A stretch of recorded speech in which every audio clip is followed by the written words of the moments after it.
On a grandi avec cette idée très simple, presque sacrée. Être fidèle, c'est être une bonne personne. Alors on s'accroche, même quand ça fait mal, même quand l'amour s'est éteint, même quand le lit est devenu froid et les conversations vides. Mais laisse-moi te dire une vérité que personne n'ose dire à voix haute. La fidélité n'est pas une preuve d'amour quand le bonheur a disparu. Elle peut devenir une façon élégante de se mentir. Parce que soyons honnêtes, quand tu n'es plus heureux dans une relation, tu le sais. Tu le ressens dans ton corps, dans ton silence, dans ton manque d'envie. Tu souris moins. Tu évites les discussions profondes. Tu préfères ton téléphone à la présence de l'autre. Et pourtant, tu dis « ça va, c'est juste une phase ». Tous les couples passent par là. Non, tous les couples ne meurent pas lentement en faisant semblant d'aller bien. Beaucoup de personnes se rassurent avec cette phrase. Je ne trompe pas, donc je suis quelqu'un de bien. Mais écoute bien, tu peux être fidèle et profondément malhonnête. Malhonnête envers tes émotions, tes besoins, ton partenaire, ta propre vie. La vraie trahison ne commence pas dans un lit étranger. Elle commence le jour où tu t'éteins intérieurement sans rien dire. C'est ce silence-là qui détruit tout. On croit que tromper, c'est calculé. Mais dans 80% des cas, c'est un débordement. Un jour, quelqu'un t'écoute vraiment. Un jour, quelqu'un te regarde comme avant. Un jour, quelqu'un te fait sentir vivant. Et là, tout s'écroule. Pourquoi? Parce que le vide était déjà là depuis longtemps. Personne ne détruit une relation saine par hasard. On ne trahit pas un amour vivant. On trahit un lien déjà fissuré, nourri de non-dits et de frustrations accumulées. Avant de juger l'infidélité, pose cette question honnête. Est-ce que je suis encore vrai dans cette relation? Parce que rester fidèle à quelqu'un, tout en abandonnant la vérité, ce n'est pas de la loyauté.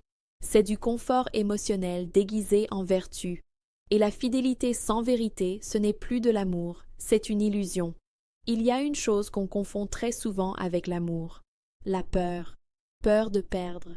Peur d'être seul. Peur du regard des autres. Peur de tout recommencer. Alors on reste. On reste fidèle. Oui. Mais pas par amour. Par habitude. Par confort. Par terreur du vide. Et ça, personne n'aime l'avouer. Beaucoup se disent « J'ai déjà donné trop de temps, trop d'énergie, trop de moi. Je ne peux pas partir maintenant. » Mais écoute-moi bien. Le temps passé n'est jamais une raison valable pour sacrifier ton futur. Rester fidèle à une relation morte juste parce qu'elle a duré longtemps, c'est comme rester dans une maison en feu parce que tu l'as construite toi-même. La fidélité ne devient pas noble parce qu'elle dure. Elle devient parfois lente, étouffante, destructrice. Cette phrase, on l'entend tout le temps. Je reste pour ne pas lui faire de mal. Mais soyons honnêtes, tu ne le fais pas que pour l'autre. Tu le fais aussi pour éviter les conflits, éviter la culpabilité, éviter d'assumer une décision difficile. Faire semblant est souvent plus cruel que partir, parce que rester sans être présent, aimer sans être engagé, être fidèle sans être sincère, c'est laisser l'autre aimer une version de toi qui n'existe plus.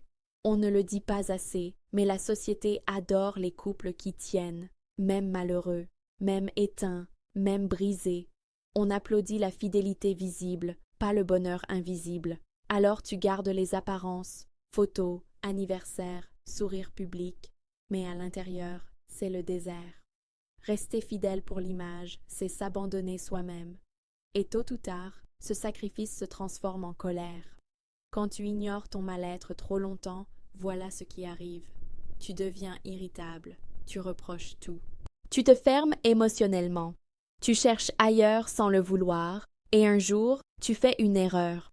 Pas parce que tu es faible, mais parce que tu es épuisé. La peur accumulée finit toujours par exploser. Pose-toi cette question, honnêtement. Si personne ne me jugeait, est-ce que je serais encore là? Si la réponse est non, alors ta fidélité n'est pas un choix d'amour. C'est une stratégie de survie émotionnelle. Et vivre ainsi, ce n'est pas être loyal, c'est se trahir lentement.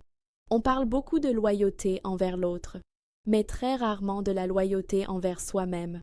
Et pourtant, si tu te trahis chaque jour, tu ne peux pas être réellement fidèle à quelqu'un. La fidélité n'est pas le fait de rester. La fidélité, c'est d'être vrai. Vrai dans ce que tu ressens. Vrai dans ce que tu donnes. Vrai dans ce que tu refuses. Beaucoup confondent loyauté personnelle et égoïsme, mais ce n'est pas la même chose. Être loyal envers toi-même, ce n'est pas chercher le plaisir à tout prix, fuir les responsabilités, justifier la trahison, c'est avoir le courage de dire « ce que je vis ne me ressemble plus ». Dire la vérité n'est jamais une trahison. La cacher, oui. Quand tu réalises que tu n'es plus heureux, il n'y a que 3 chemins dignes. 1. Communiquer pour reconstruire. Parler vraiment, sans accusation, sans masque. Dire ce qui manque, dire ce qui fait mal, et accepter que l'autre puisse entendre ou non. L'amour mature commence par des conversations inconfortables.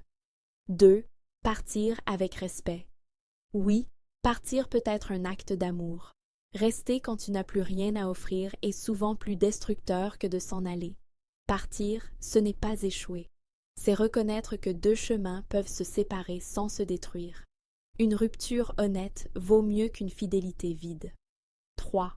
Rester, mais en assumant pleinement. Si tu choisis de rester, alors fais-le vraiment, pas à moitié, pas en regardant ailleurs, pas en espérant qu'un miracle arrive. Assume ton choix, travaille sur toi, réengage-toi consciemment.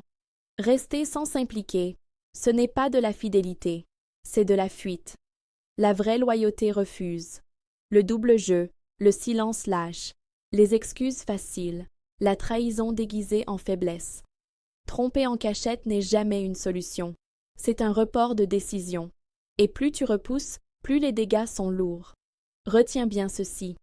Tu ne dois pas rester fidèle à une relation qui te détruit, mais tu dois toujours rester fidèle à ta vérité. Parce qu'au final, ce n'est pas la fidélité qui fait de toi quelqu'un de bien. C'est le courage d'être honnête.